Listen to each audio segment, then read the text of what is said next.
नमस्कार, जय हिंद। मैं आशीष कुमार स्वागत करता हूं आपके अपने चैनल स्टडी बुक पर। दोस्तों, इससे पहले मैंने एक वीडियो पर चर्चा की थी जिसमें केवल सिलेबस के बारे में बताया था, और उसी क्रम में ये मेरी दूसरी वीडियो है। आज हम इनइक्वालिटी पर चर्चा करेंगे।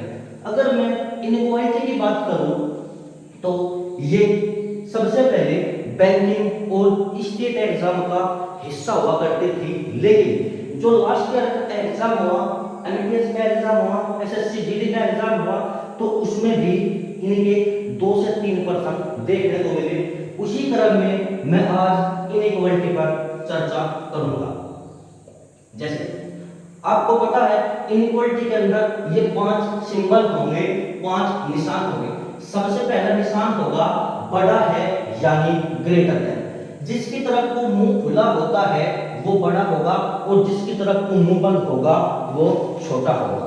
नंबर दूसरा होगा छोटा है यानी लेस देन। नंबर तीसरा होगा बराबर है यानी इक्वल टू, और नंबर 4 होगा या तो बड़ा है या बराबर है, ग्रेटर देन और इक्वल टू, और नंबर 5 होगा या तो छोटा है या बराबर है यानी लेस देन और इक्वल टू।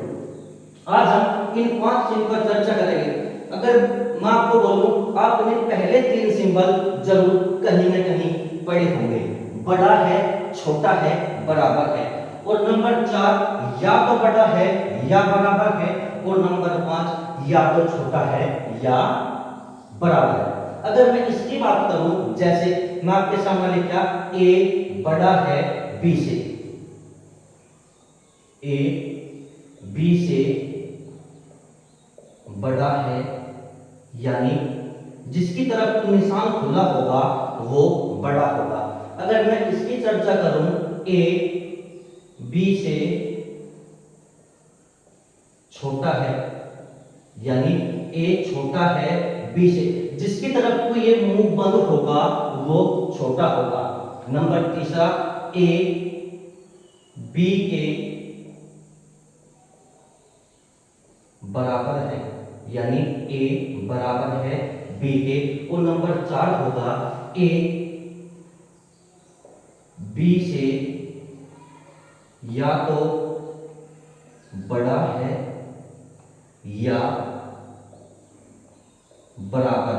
तो समय किस प्रकार है, ए बी से या तो बड़ा है या बराबर, और नंबर 5 होगा ए बी से या तो छोटा है या बराबर, यानी ए बी से या तो छोटा है या बराबर। ये हमारे 5 सिंबल होंगे।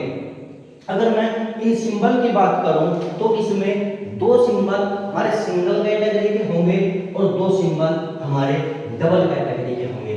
जैसे मैं पहले 2 सिंबल की बात करूं, ये हमारे कैसे होंगे, सिंगल कैटेगरी के, और अगर मैं इन 2 सिंबल की बात करूं, ये कैसे होंगे, डबल कैटेगरी। Double category. और जो सिंबल नंबर 3 इक्वल टू होगा, ये कैसा होगा, ये न्यूट्रल होगा, यानी इसके होने या ना होने से कोई भी फर्क नहीं पड़ेगा, ये न्यूट्रल होगा। चलो, मैंने पहले 2 सिंबल पर सिंगल कैटेगरी की बात की, मैंने लास्ट 2 सिंबल पर डबल कैटेगरी की बात की। यानी पहले 2 सिंबल केवल अपनी एक बात को लेकर चलेंगे और बाद के 2 सिंबल अपनी 2 बात को लेकर चलेंगे। जैसे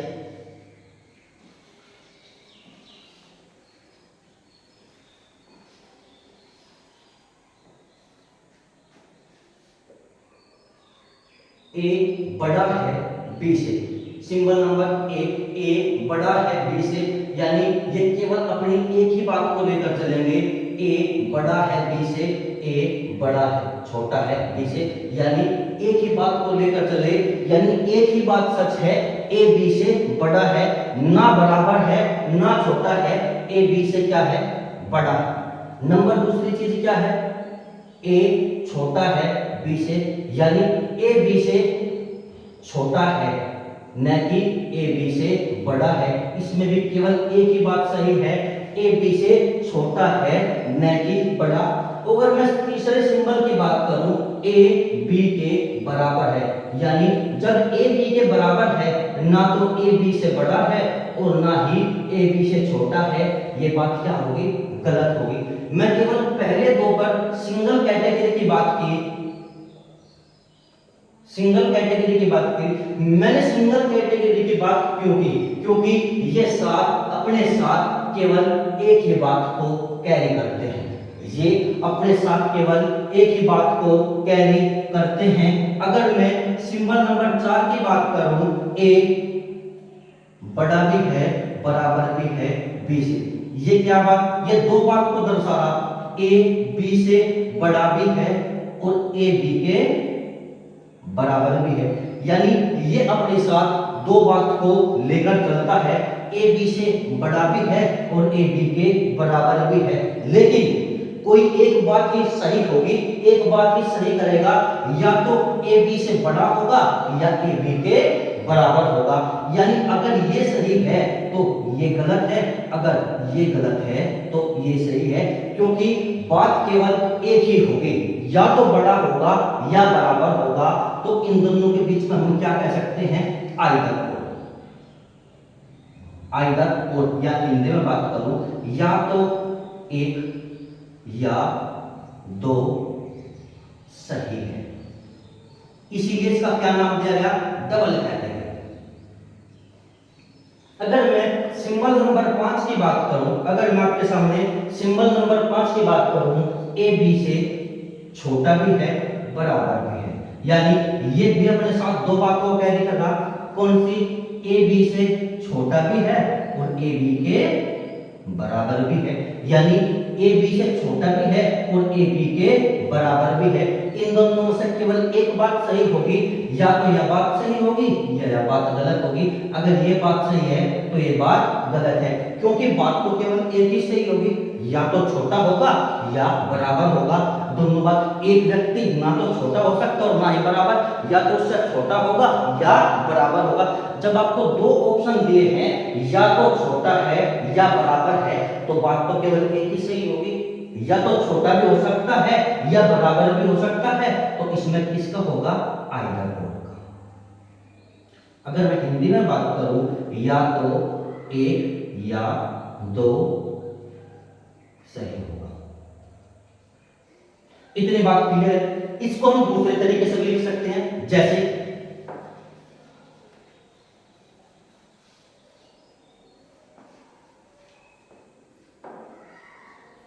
अगर मैं इसकी बात करूं, ए छोटा नहीं है बी से, केवल पैमाने के 3 ही पैमाने होंगे जो अपनी बात पर खरा उतरेंगे। पैमाने कितने होंगे? 3 ही होंगे। जैसे कोई व्यक्ति किसी से बड़ा हो सकता है, कोई व्यक्ति किसी से छोटा हो सकता है और कोई व्यक्ति किसी के बराबर हो सकता है। इसने एक पैमाने को मना कर दिया, ए बी से छोटा नहीं है। जब ए बी से छोटा नहीं है तो ये अपने साथ कितनी बातों को कैरी कर रहा? ये भी अपने साथ दो बातों को कैरी कर रहा, यानी जब ए बी से छोटा नहीं है तो ए बी से बड़ा होगा और ए बी के बराबर होगा। जो बात सिंबल नंबर 4 ने कही वही बात इसने बताई, क्योंकि पैमाने के केवल 3 ही होंगे। पैमाने केवल कितने होंगे? 3 होंगे। इसने क्या कहा? ए बी से छोटा नहीं है। जब ए बी से छोटा नहीं है तो ए बी से बड़ा भी हो सकता है और ए बी के बराबर भी हो सकता है। तो इनमें भी क्या होगा हमारा? आइदर और, यानी या तो एक सही है या दो सही है। जो बात इसने बोली वही बात ये बोल रहा। अगर मैं इसकी बात करूं, ए बी से बड़ा नहीं है, ये भी अपने साथ दो बात लेके चला। कैसे? जब ए बी से बड़ा नहीं है तो ए बी से छोटा होगा और ए बी के बराबर होगा। यानी जब ए बी से छोटा नहीं है तो ए बी से बड़ा हो छोटा सॉरी जब ए बी से बड़ा नहीं है तो ए बी से छोटा होगा और ए बी के बराबर होगा। यानी या तो ये सही होगा, ये सही होगा। केवल एक ही तो बात कैरी होगी, केवल एक ही तो बात कह रही होगी, जब बड़ा नहीं है तो या तो छोटा हो सकता है या बराबर हो सकता है। जैसे कोई दो व्यक्ति हैं, मैं उनसे बोलूं आप इससे छोटे हो या बराबर हो, तो क्या बोलेगा, छोटा भी हो सकूं या बराबर भी हो सकूं, बात तो केवल एक ही होगी, दोनों तो नहीं होने की। ठीक इसी प्रकार अगर यह बात सही है तो यह बात गलत होगी, अगर यह बात सही है तो यह बात गलत होगी, यानी इन दोनों में क्या होगा, इन दोनों में भी आइदर और होगा। यानी जो बात ये बोल रहा वही बात ये बोल रहा। हम इसको इस तरीके से भी लिख सकते हैं और इसको इस तरीके से भी लिख सकते हैं। आशा करता हूं ये 5 सिंबल आपकी समझ में आए होंगे। अगर ये 5 सिंबल समझ में आ गए तो इनइक्वालिटी आपकी चुटकियों पर होगी। जैसे अगर मैं आपके सामने क्वेश्चन की बात करूं, अगर मैं आपके सामने क्वेश्चन की बात करूं तो क्वेश्चन कैसे होंगे, मैं आपके सामने क्वेश्चन 3 प्रकार से बताऊंगा। सबसे पहला क्या होगा, कंसेप्ट होगा, उसके बाद में क्या होगा, उसके बाद में मेरी एक छोटी सी प्यारी सी एक ट्रिक होगी। जैसे अगर मैं आपसे बात करूं ए बराबर है बी के बराबर है सी के, ये हमें क्या दे दिया, एक स्टेटमेंट, एक कथन दे दिया, और इसके निष्कर्ष क्या होंगे, इसके हमें निष्कर्ष दिए ए सी के बराबर है, ए बराबर है सी के, निष्कर्ष नंबर 1, निष्कर्ष नंबर 2 सी बराबर है ए से, और निष्कर्ष नंबर 3 दे दिया सी बड़ा है ए से। एक कथन होगा ए बराबर है बी के, बी बराबर है सी के, यानी ए सी के बराबर है, सी ए के बराबर है, या सी ए से बड़ा है। सबसे पहली बात मैं आपको एक पहला कंसेप्ट बताऊंगा, इसके बाद ट्रिक पर लेकर चलूंगा। अगर मैं ए की वैल्यू 20 रख लूं तो बी की वैल्यू 20 होगी। क्यों? क्योंकि जब ए बी के बराबर है तो वैल्यू तो 20 जरूर होगी, और बी सी के बराबर है, जब बी की वैल्यू 20 है तो सी की वैल्यू भी कितनी होगी, 20 होगी। यानी ए सी के बराबर है, ए की वैल्यू 20, बी की सी की वैल्यू 20, तो ए सी के बराबर है। पहला निष्कर्ष कैसा होगा, पहला निष्कर्ष सही होगा। नंबर दूसरा, सी बराबर है ए के, सी की वैल्यू 20, ए की वैल्यू 20, यानी सी बराबर है किसके, ए के। जी इतनी बात तो समझ में आ गई। लेकिन तीसरा निष्कर्ष क्या होगा, सी बड़ा है ए से। जब सी की भी वैल्यू 20 है और ए की वैल्यू 20 है तो सी कैसे बड़ा होगा, ये भी बराबर होगा। तो इसी क्रम में निष्कर्ष नंबर 3 गलत होगा। तो इसका आंसर क्या होगा, निष्कर्ष 1 और निष्कर्ष 2 अनुसरण करते हैं। बिल्कुल सही बात। अगर मैं कथन नंबर 2 की बात करूं, अगर मैं आपके सामने कथन नंबर 2 की बात करूं, ए बड़ा है बी से, बी बड़ा है सी से, ए बड़ा है बी से, बी बड़ा है सी से, ये हमें क्या देगा, एक कथन, और इसके निष्कर्ष क्या होंगे, इसके निष्कर्ष क्या होंगे, ए बड़ा है सी से, और निष्कर्ष नंबर 2 क्या होगा, सी बड़ा, सी छोटा है ए से, और निष्कर्ष नंबर 3 क्या होगा, ए छोटा है सी से। निष्कर्ष नंबर 3 ए छोटा है सी से। पहली बात मैं केवल आपके सामने प्लेस वैल्यू करूंगा। ए बड़ा है बी से, अगर ए की वैल्यू 20 रख लूं और बी की वैल्यू कितनी होगी, मुंह जिसकी तरफ को खुला है वो बड़ा होगा, और जिसकी तरफ को बंद है वो कैसा होगा, वो छोटा होगा। ए बड़ा है बी से, जब ए बी से बड़ा है तो बी की वैल्यू 15 होगी। जाहिर सी बात है, इतनी बात आपकी समझ में आई होगी। अब उनका जो b बड़ा है c से, यानी जब b की वैल्यू c है और b बड़ा है c से, तो c की वैल्यू कितनी होगी, c की वैल्यू होगी जी हमारी 10। जी बिल्कुल सही बोल रहे हैं आप तो, ठीक है जी। तो निष्कर्ष क्या होगा, a और c के बीच में संबंध लगाना हमें, a और c के बीच में। निष्कर्ष में पहले क्या कहा, a बड़ा है c से, जी a की वैल्यू 20 है और b की वैल्यू कितनी है, 10 है। जी पहला निष्कर्ष हमारा बिल्कुल सही है, a c से बड़ा है। दूसरा निष्कर्ष क्या कहा, c छोटा है a से, जी c की वैल्यू 10 है और ए की वैल्यू 20 है। जी अभी बात बिल्कुल सही है, सी छोटा है ए से, बिल्कुल मानिए आपकी बात। नंबर तीसरा क्या कहा, ए छोटा है सी से।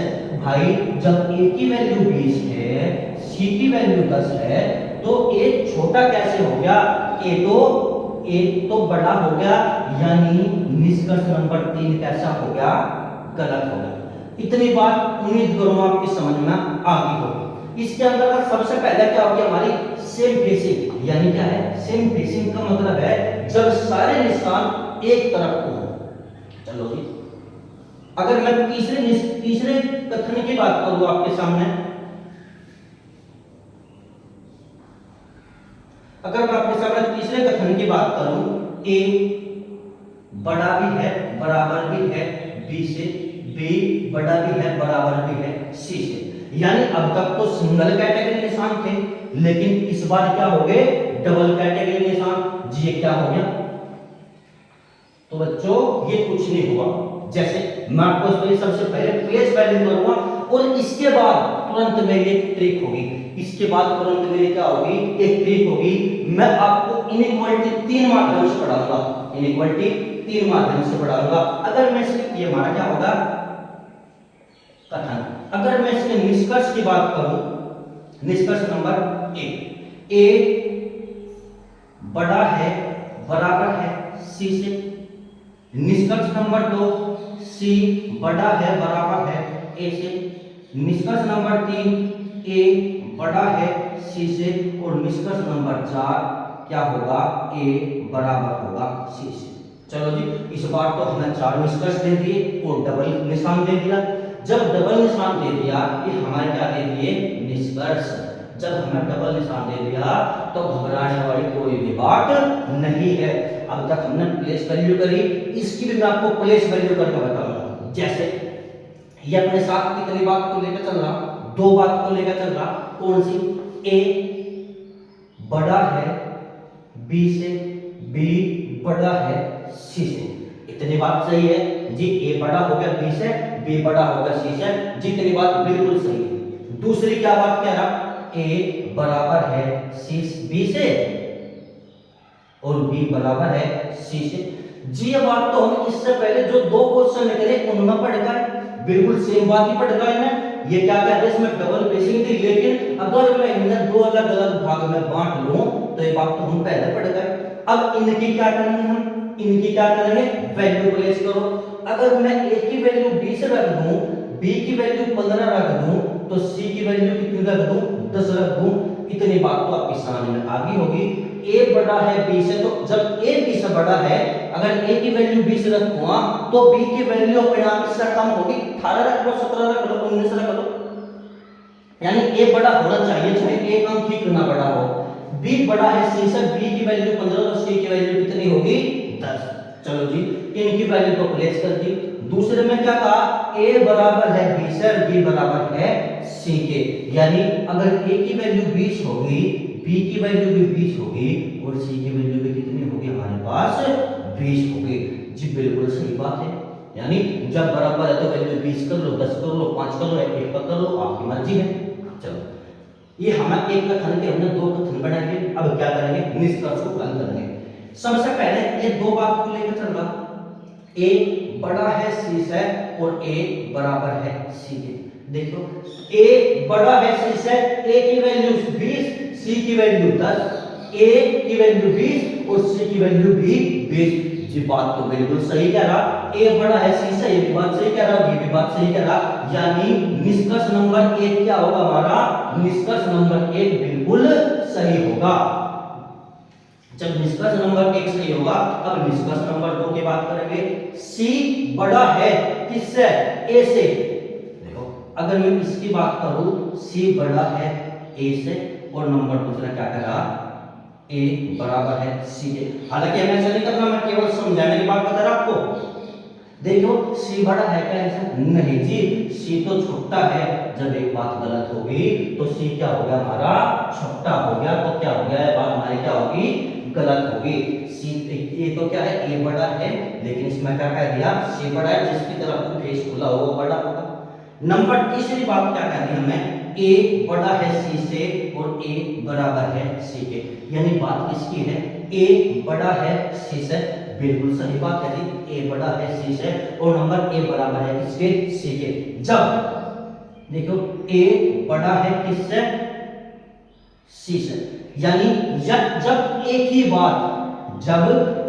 बात दो अलग अलग तरीकों में आपको बोलेगा, यानी यह बात तो एक ही है, ए सी से बड़ा भी है और ए सी के बराबर भी है, यानी जब सिंगल एक ही बात आपको दो अलग अलग तरीकों में बोलेगा तो वहां पर किसका निर्माण होगा, वहां पर होगा हमारा आइदर और, या तो 3 सही है या 4 सही है। जब एक ही बात दो अलग अलग तरीकों में बोलेगा तो उसका निर्माण होगा आइदर और का, आइदर और यानी या तो 3 सही है या 4 सही है। उम्मीद करता हूं इतनी बात आपको समझ में आ गई होगी। यानी मेरी सबसे पहले ट्रिक क्या थी, मैं आपको प्लेस वैल्यू की, चलो जी, जब मैं आपको प्लेस वैल्यू की तो नंबर दूसरी ट्रिक मेरी क्या होगी, इशारा कर दूं, नंबर दूसरी ट्रिक मेरी क्या होगी। चलो मैं आपको एक क्वेश्चन हो रहा, जैसे P बड़ा है बराबर है Q से और Q बड़ा है R से, ये कथन है, एक निष्कर्ष हो गया, P बड़ा है R से। निष्कर्ष नंबर 2, निष्कर्ष नंबर 2, R छोटा है P से। निष्कर्ष नंबर 3, P बड़ा है बराबर है R के। निष्कर्ष नंबर 4, P बड़ा है बराबर है Q से और निष्कर्ष नंबर 5 होगा P Q से। अब मैं आपको सीधा ट्रिक को ले चलता हूं। ट्रिक क्या है, ट्रिक नंबर 1, ट्रिक नंबर 1, यदि क्या लिखेंगे, यदि एक्स वाई जेड हो या एबीसी हो, पी क्यू आर यानी अंग्रेजी के 26 लेटर में से कोई भी हो, यदि एक्स वाई जेड के बीच सारे निशान सिंगल हैं या कोई भी एक निशान सिंगल है तो निष्कर्ष भी सिंगल वाले सही होंगे। क्या कहा, यदि एक्स वाई के बीच सारे निशान सिंगल है या कोई भी एक निशान सिंगल है तो निष्कर्ष भी सिंगल वाले सही होंगे, यानी सिंगल चिन्ह वाले, सिंगल प्रतीक वाले सही होंगे। ट्रिक नंबर 2 क्या करें, ट्रिक नंबर 2, यदि एक्स वाई जेड के बीच सारे निशान डबल है तो निष्कर्ष भी डबल प्रतीक वाले सही होंगे, तो निष्कर्ष भी डबल प्रतीक वाले सही होंगे। ट्रिक नंबर 1 और ट्रिक नंबर 2, केवल आपको इस चीज का ध्यान रखना। ट्रिक नंबर 1 क्या करें, यदि एक्स वाई जेड के बीच में सारे निशान सिंगल है या कोई भी एक निशान सिंगल आ जाए तो निष्कर्ष भी सिंगल प्रतीक वाले सही होंगे। जी बिल्कुल सही बात कह दी, ये तो हमें क्या मिलेगा, तो मिल गया इक्वालिटी का। यदि एक्स वाई जेड के बीच में सारे निशान डबल है तो निष्कर्ष भी डबल प्रतीक वाले सही होंगे। अच्छा जी, चलो अब इन ट्रिक को सोल्व करके देखते हैं। एक बात बताओ, निष्कर्ष किसके बीच में पूछ रहा, एक को लिखो। ट्रिक नंबर 3, ट्रिक नंबर 3 क्या है, अधूरा निष्कर्ष, अधूरा निष्कर्ष हमेशा गलत होगा। क्या होगा जी? ट्रिक नंबर 3 क्या कह रही? अधूरा निष्कर्ष हमेशा गलत होगा। हमें 3 ट्रिक मिलेगी। ट्रिक नंबर 1 क्या कहा? यदि एक्स वाई के बीच में सारे निशान सिंगल है या कोई भी एक निशान सिंगल है तो निष्कर्ष भी सिंगल कैटेगरी के सही होंगे। यदि एक्स वाई जेड के बीच में सारे निशान डबल है तो निष्कर्ष भी डबल कैटेगरी वाले सही होंगे। और ट्रिक नंबर 3 क्या कह रही? अधूरा निष्कर्ष हमेशा गलत होगा। जी एक बार इन ट्रिक का सोल्व कर दो। चलो जी, बात किसकी हुई? P और R की तो बात हुई पहले निष्कर्ष में।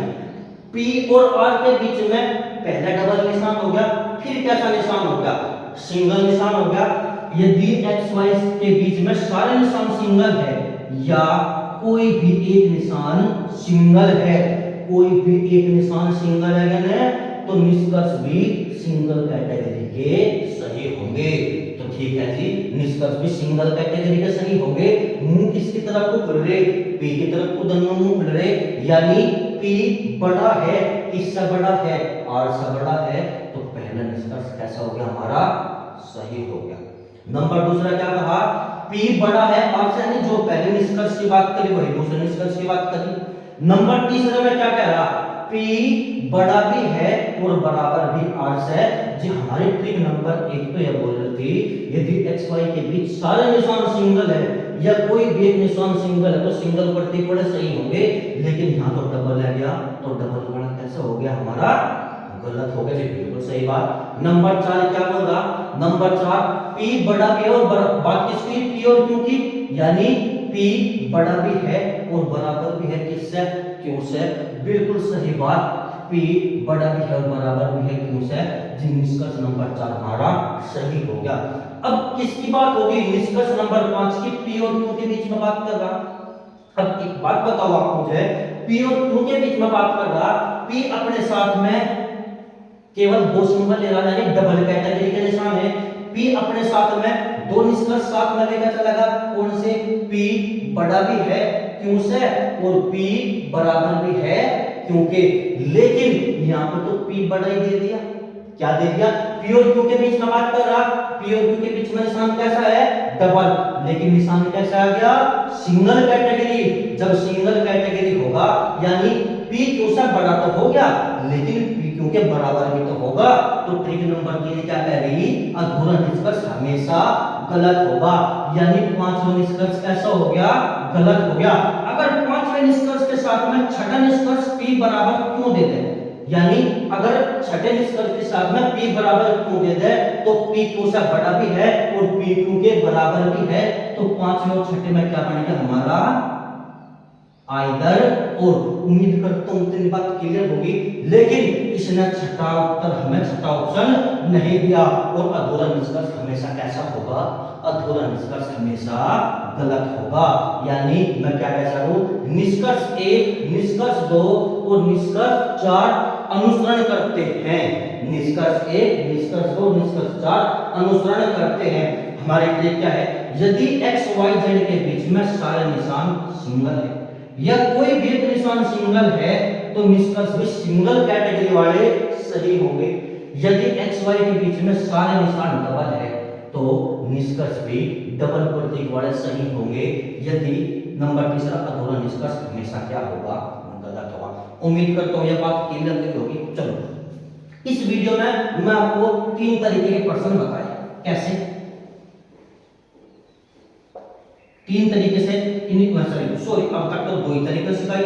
तीसरा तरीका मैं बताऊं आपको। जैसे अगर मैं आपके सामने लिखूं A बड़ा है बराबर है B से, B बड़ा है बराबर है C से और C बड़ा है बराबर है D से और D बड़ा है किससे? E से। इतनी बात क्लियर है। नंबर दूसरा, A बड़ा है बराबर है B से, A बड़ा है बराबर है B से, B बड़ा है बराबर C से, C बड़ा है E से। और नंबर तीसरा, A बड़ा है बराबर है B से, B बड़ा C से डी से और ए से। अगर मैं इसके निष्कर्ष की बात करूं, ये क्या हो गया हमारे तीन का, मैं तीनों को तुमको एक साथ लेकर चल रहा, कृपया ध्यान देना। निष्कर्ष, निष्कर्ष नंबर 1, ए बड़ा है ई से, डी से। निष्कर्ष नंबर 3,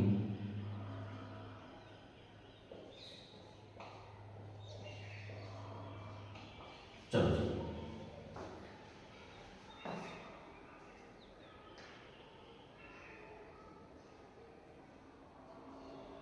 इसके पहले लिख लो।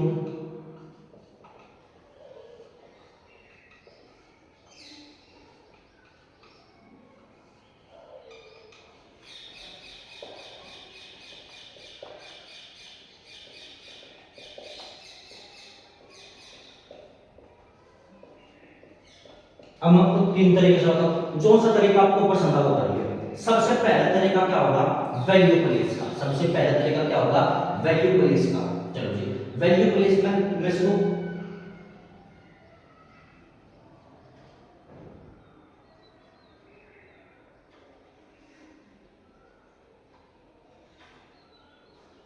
सॉरी एक लाइट ऑफ होगी थी। आओ, सबसे पहला तरीका होगा वैल्यू प्लेस का। अगर इसका वैल्यू प्लेस की बात करूं, इसको मैं दो तरीके से लिख सकूं, ए बड़ा है बराबर बी से, बी बड़ा है सी से, सी बड़ा है डी से, और डी बड़ा है ई से, या ए बराबर बी के, बी बराबर सी के, सी बराबर डी के, और डी बड़ा है ई से। इतनी बात क्लियर है, जगह कम है लेकिन वैल्यू प्लेस आप अपने ध्यान में रखोगे।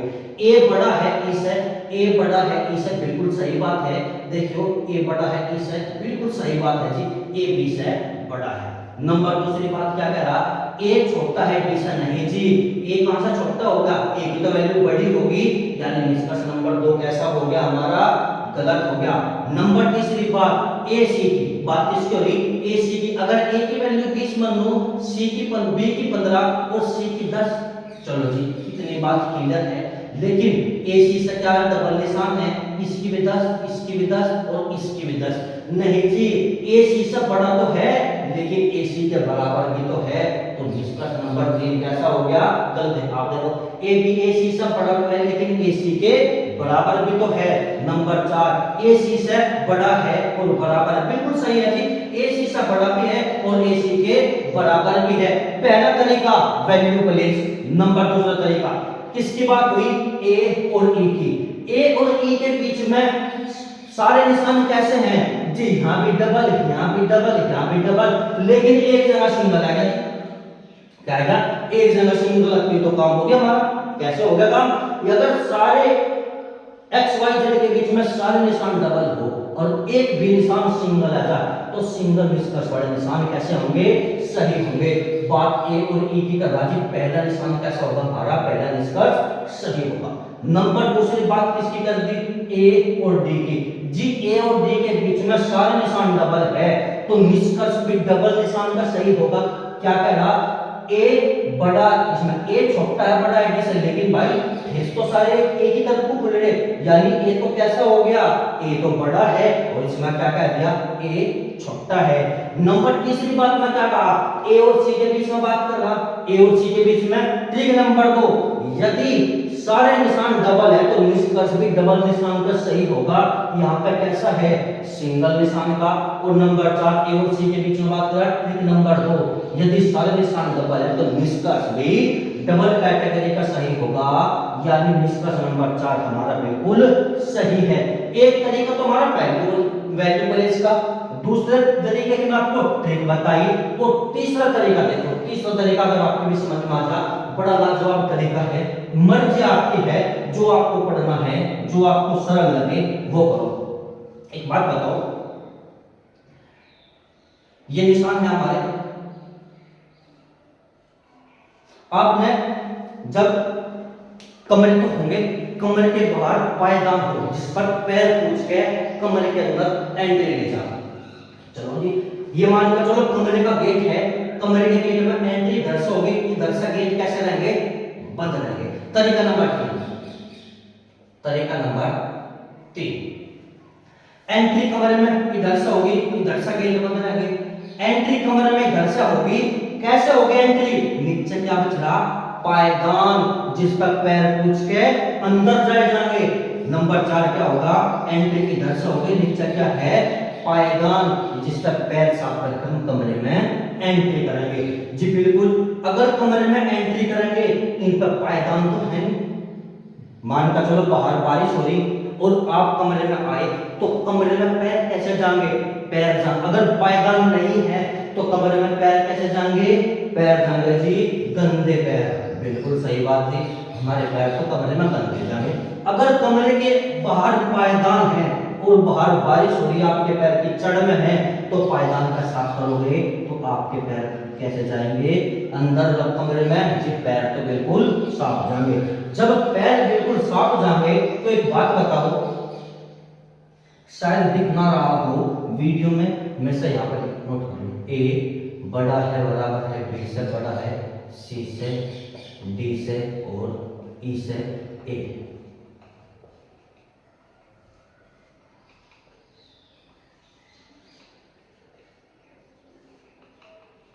शायद दिख ना रहोगे उस पर वीडियो में जैसे। चलो जी, पैर गंदे जाएंगे और पैर जाएंगे साफ। आपको होगा जी 5वां चीज होगा, भाई ये कमर हो रही है, इधर से बढ़ोगे इधर से निकल जाओगे, इधर से बढ़ोगे इधर से निकल जाओगे, यानी बराबर के होने या ना होने से कोई भी फर्क नहीं पड़ता। बराबर के लिया कथन में नेक्स्ट वीडियो में लाऊंगा आपके लिए, जैसे आज में समझेंगे। चलो जी, ए कमरे में अंदर प्रवेश करेगा। बात किसकी हो रही? ए और ई की बात हो रही। किसकी बात हो रही? ए और ई की बात हो रही। देखो भाई, ए ने कमरे में अंदर प्रवेश किया, बिल्कुल सही जी, मुंह खुल रहा, अंदर प्रवेश हो जाएगा। और बी के पास गया, कैसे गया? पैर साफ करके, यानी ए के पैर साफ हो गए, ए चला गया बी के पास। ए को किसके पास जाना? ई के पास जाना। अब ए ने फिर से चलना शुरू कर दिया जी, गेट का मुंह तो खुला हुआ है। ए फिर से कहां जाएगा? सी के पास चला गया, कैसे? पैर लेके, पैर साफ करके, पैर पायदान है कमरे के बाहर तो पैर साफ किए। अब ए सी के पास है, सी के पास से कहां जाना? डी के पास जाएगा। जी बिल्कुल चला गया, कैसे चला गया? गेट का, गेट भी खुला है और बाहर पायदान भी है, पैर साफ हो गए। लेकिन एक बात बताओ, जब डी से डी ए के पास, डी के पास है ए, जब एक ई के पास जाएगा तो पैर कैसे लेकर जाएगा? पैर जाएगा गंदे, क्योंकि यहाँ पर क्या नहीं है? पायदान तो बिछ नहीं रहा, यानी क्या नहीं है? पायदान बिछ रहा, तो ई के पास कैसे जाएंगे? पैर, पैर जाएंगे गंदे। और ए ऑप्शन में क्या है? हमारे पैर क्या है? गंदे। तो ऑप्शन नंबर ए कैसा होगा हमारा? बिल्कुल सही।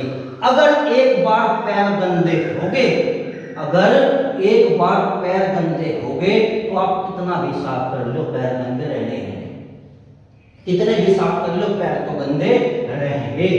अब किसकी बात हुई? ए से डी की बात। किसकी बात हुई?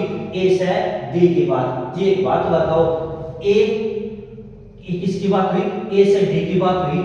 ए बी के पास चला गया, ए इसमें क्या है? आप खुद ही देख लो, पहले पैर तो गंदे जब करेंगे, इसमें ए बड़ा दे दिया, इसमें ए छोटा दे दिया। जी बात तो हमारी बिल्कुल गलत है। ए तो बात तो बिल्कुल क्या हमारी? बिल्कुल गलत है। अब बात किसकी हुई? बात तीसरे पैर की। बात तीसरे भाई, ए तक सी के पास जाएगा, ए तक ए और सी के पास जाना। किसके पास जाना? ए और सी के पास। ए चल दिया बी के पास, कमरे का गेट खुला, पैर भी साफ कर ले, बी के पास पहुंच गया। बी से फिर जाना सी के पास। ए यहां से चला, कमरे का गेट भी खुला, पैर भी साफ कर ले, सी के पास पहुंच गया। तो पैर कैसे गए? ए के पास, सी के पैर कैसे गए? बिल्कुल साफ गए। लेकिन निष्कर्ष में पैर कैसे दे रखे? गंदे। यानी जी हमारा तो दूसरा भी गलत हो गया तो तीसरा भी गलत हो गया। अब तीसरे पे क्या कही? ए तक सी के पास जाना, ए तक बी के पास गया, कमरे का गेट खुला है और पैर भी साफ कर लिए। हाँ जी बिल्कुल कर लिए। फिर ए यहाँ गया, ए तक सी के पास गया, कमरे का गेट खुला है और पैर भी साफ कर लिए। हाँ जी पैर भी साफ कर लिए, बिल्कुल सही, पैर साफ कर लिए। अब क्या हो गया? ए चला गया सी के पास, कैसे? पैर लेके, यहाँ पे देखो पैर लेकर गया और पैर साफ भी है, यानी ए सी के पास गया और पैर भी साफ है। तो निष्कर्ष नंबर क्या होगा हमारा? 4 भी सही होगा। यानी मैं आपको 3 तरीके बताए। नंबर 1 तरीका कौन सा बताया? प्लेस वैल्यू करेगा, सोल्व कर लो।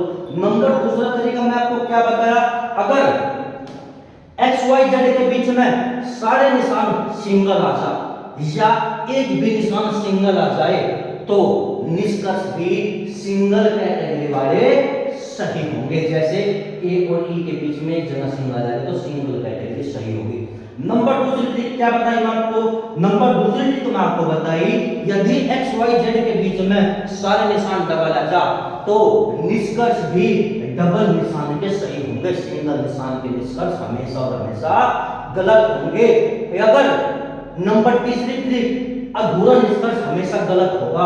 अधूरा निष्कर्ष की बात कैसे, यदि ए बी से बड़ा भी है बराबर भी, अगर यह बात केवल एक तरीके में यदि ए बी से बड़ा है तो वह बात गलत होगी, यानी ए बी से बड़ा भी है और बराबर भी है। अगर यही बात दो अलग अलग तरीकों में लिख दी जाए तो ए बी से बड़ा भी होगा और ए बी से बराबर भी होगा, तो इसमें किसका निर्माण होगा, आइदर और का। उम्मीद करता हूं आज की क्लास आपको समझ में आई होगी। अगली वीडियो में मैं आपको बराबर का निशान लेने के बीच में यानी इक्वल टू का निशान लेना उसका सोल्व करेंगे। अब ये हम क्या पढ़ रहे हैं, सेम फेसिंग, यानी सेम फेसिंग क्या है, जिसका सभी का एक ही तरफ को मुंह है। नेक्स्ट वीडियो में हम क्या पढ़ेंगे, अपोजिट फेसिंग, कुछ का मुंह इधर को होगा कुछ का मुंह इधर को होगा, जिसमें क्या करेंगे, जब तक मैं हूं तो आपको कुछ टेंशन लेने की जरूरत नहीं है, उसका भी मैं तरीका बताऊंगा आपको। ट्रिक 1, ट्रिक 2, ट्रिक 3, आप जो सा मन करे उसका यूज करो। उम्मीद करता हूं आज की क्लास आपको क्लियर हुई होगी। अगर कोई भी डाउट हो आपका तो प्लीज कमेंट सेक्शन में एक बार कमेंट जरूर करें। मैं नेक्स्ट वीडियो में सबसे पहले आपका डाउट ही क्लियर करूंगा। उम्मीद करता हूं आज की वीडियो आपको समझ में आई होगी। जय हिंद, जय भारत, नमस्कार।